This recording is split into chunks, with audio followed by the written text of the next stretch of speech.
whole facility, then we'll be looking at the department, because cervical cancer screening can be done at the CCC, it can be done at the family planning department. Thank you, Yusra. That's true. The contributing factors are not cast on stone. We just need to ascertain that we have a problem. And then Mr. Matthias, let me try to make this clear. I hope it will be clearer now. When we say contributing factors to cervical cancer screening, we are taking data from the department. It's not the only contributing factor. It depends with the theme that you have chosen. And then the aggregate data is usually is not actually attained in second step. When we say we have low cervical cancer screening uptake, that means we already have data that shows that generally in a facility or in a department, there is low cancer screening. That is when now we know we have a gap. What we want to handle here are gaps. So if we say there is low TB screening uptake, or there is low cervical cancer screening uptake, of course we are guided by data. But then we want to prove, why do you have, let's say we have cervical cancer screening at 20% against maybe a target of 80. I'm giving this as an example. When we say cervical cancer screening is at 20%, why do you say it's at 20%? What makes you say it is at 20%? Then you'll take the aggregate of the coverage that is done in the different departments that screening is done. Is it clear? We want to prove that cervical cancer is 20%. That's why we're asking, why do you say you have a problem? Why is this, why prove to us that this cervical cancer screening is at 20%? This is attributed by the coverage in each department that screening is done. It could actually, no, we are not saying it's attributed to that, but it could be as a result of the data that has been collected in different departments or different sections, depending on how the setup of your facility. Is it clear, Mr. Matthias?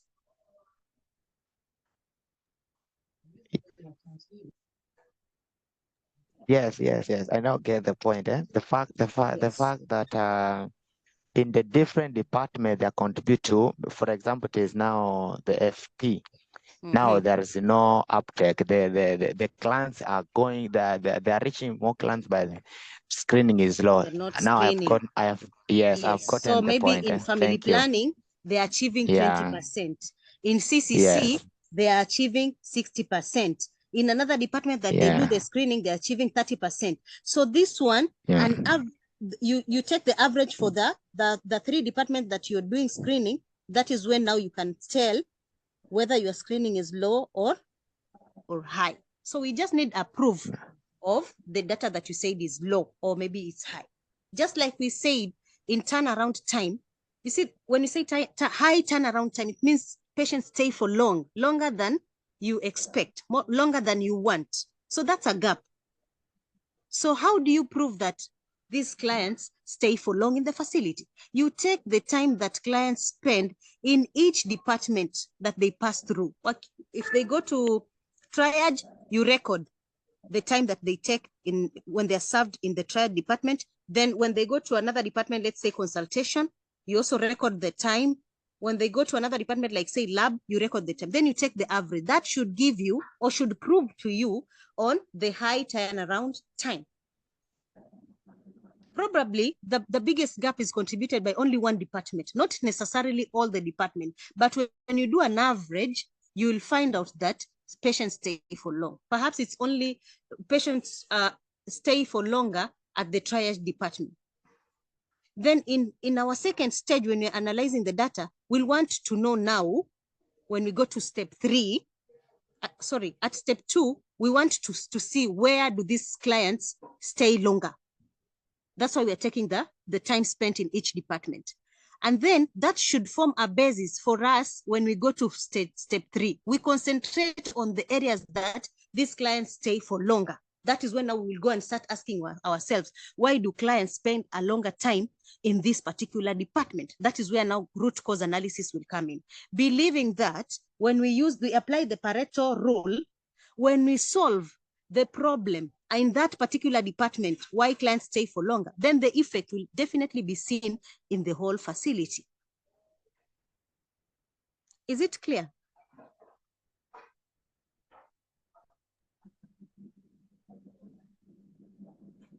Hello. Yes. This is Abdurazak again. I'm a bit lost. I'm floating simply because already when you are coming with a problem that you are saying you have a high turnover, or maybe you have low screening. For you to come with that assumption, there must be something that has already informed that you have the low coverage for cervical cancer screening. Then trying to bring justification to justify that. Why are you saying you have low cervical cancer screening?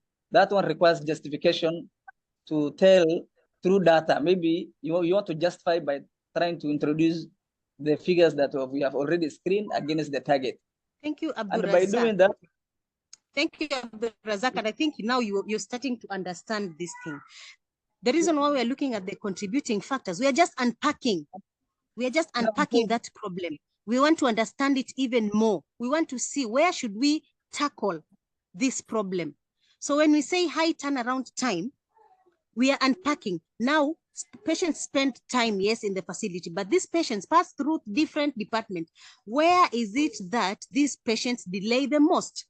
Because if we handle or we tackle the reasons why these patients spend more in that particular department, then the effect will be seen throughout. Clients will not stay longer in the facility anymore. So we are just unpacking the baseline.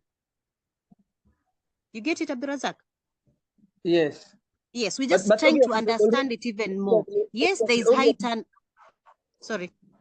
Obviously, you know that when you want to assess the high turnover, and the real thing that you know is that this patient may, because according to the setup of your facility, you know that this patient has to pass all these departments. And one of the things that you find is that because the patient is passing all these departments for he or she to get the services, that has already brought the problem of high turnout. Or you are still going back to that same department? Already this is something that you know, that what has contributed to high department, high turnout is just because of the number of departments this patient has to go for him or her to get the service. Already you know this is not one shop. So obviously the picture you have is that this patient has to pass A, B, C, D, the lab, the consultation room, the pharmacy, all that. Already you know, and that is what is contributing to the high turnout. Yes, then do we and need that is why we want to find out. Yes, we need to go back to the department and find out where does this client overstay? Where is this gap within the department? We need to understand, because a client will come in 7 a.m. in the morning and then leave the facility maybe in the evening at 4. Without analyzing where the real problem is, you will not understand, or you might end up blaming people, and yet you need to look at it holistically. That's why you are unpacking, you are checking in every department, where does this client delay the most? It's true. That one I have gotten. Maybe you can take 20 minutes in OPD and then 2 hours in lab. So you want to find out why he has spent 2 hours. So the major problem will be in the laboratory, not in consultation.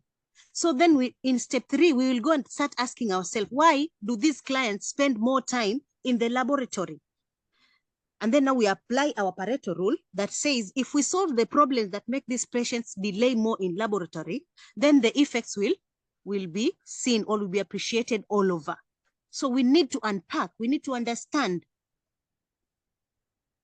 You get it, Abdurazak? And the rest?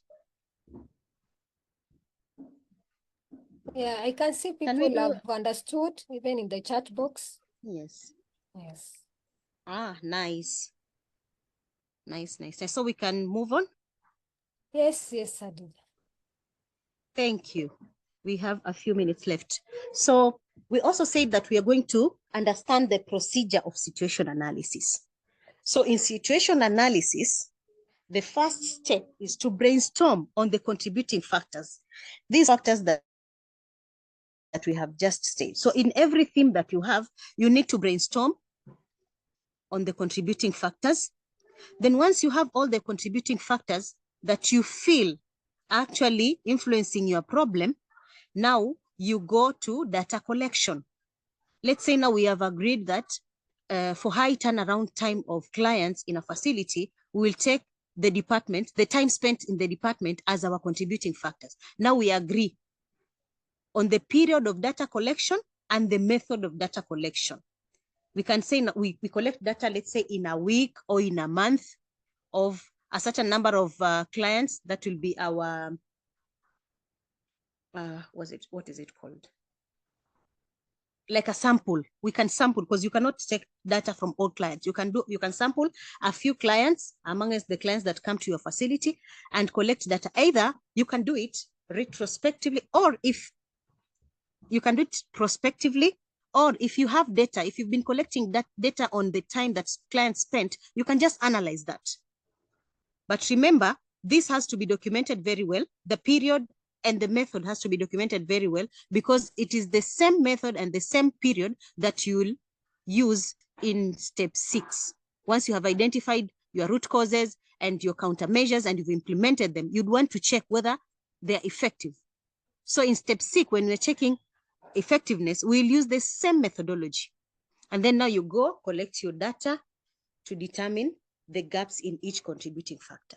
Like say you want a client to averagely stay in consultation for 30 minutes, but these clients take 1 hour. You take the gap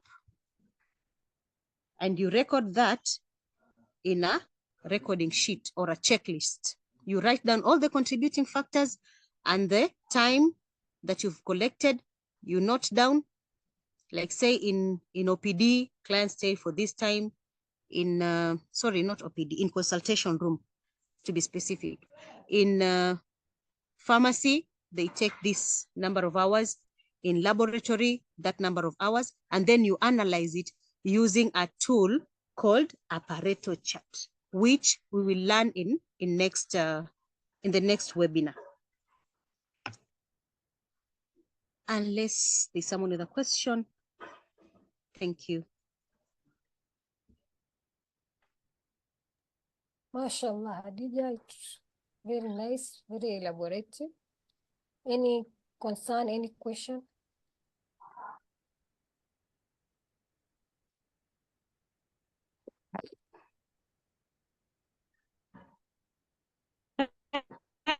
Hello. Yes, Dr.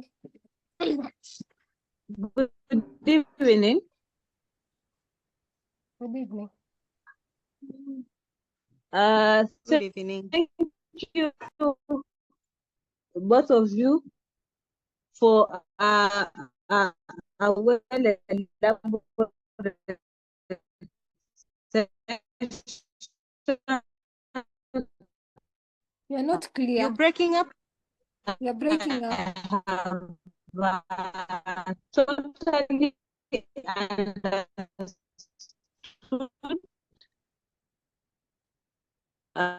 what has been explained, but I just have a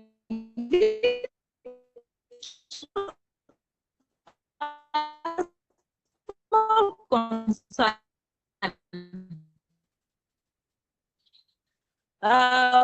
For example,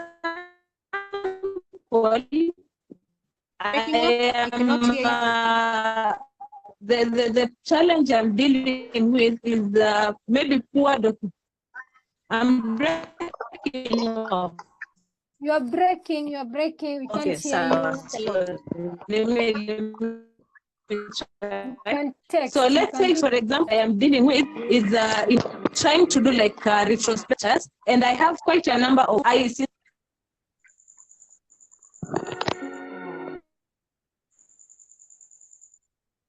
you.